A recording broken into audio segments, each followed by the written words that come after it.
పోతులూరి వీరబ్రహ్మేంద్ర స్వామి చరిత్ర 8వ భాగం ఈరోజు. భర్త మరణించాక వీరంబొట్లయ్య ఆలనా పాలనా చూసుకుంటూ వీరపాపమాంబ బ్రతుకుతుంది. అలా కొన్ని రోజులు గడిచాక వీరంబొట్లయ్య తల్లి దగ్గరికి వచ్చి, అమ్మా, నేను దేశ సంచారం చెయ్యాలనుకుంటున్నాను. నన్ను ఆశీర్వదించి దేశ సంచారానికి వెళ్ళడానికి ఆజ్ఞ ఇవ్వమ్మా అని అడుగుతాడు. నాయనా, మీ తండ్రి వెళ్ళిపోయాక నిన్ను చూస్తూనే బ్రతుకుతున్నాను. ఇప్పుడు నువ్వు నా నుంచి దూరం అవుతావా అని చెప్పి బోరున విలపిస్తుంది. అమ్మా, ఇహబంధాలన్నీ మాయ అని చెబుతుండగానే వీరంబొట్లయ్యను ఆపి, నాయనా, నువ్వు నాకు ఒక్కగాని ఒక్క కొడుకువి.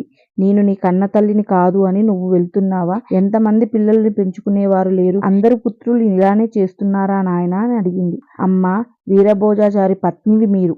మూఢత్వాన్ని విసర్జించు. ప్రతి జన్మలో ఈ కర్మబంధాలు తప్పవు. ఇట్టి బంధాలకు కారణమైన దేహాలు, వీటి మీద పుట్టే ప్రేమలు నీటి బుడగలు వంటివి. ఒక క్షణం మాత్రమే ఉంటాయి.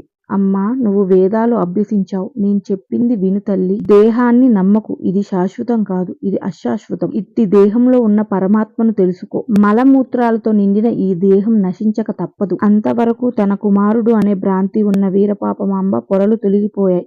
ఈ శరీరం ఎంత జుగుప్సకరమో చెప్పావు నాయన.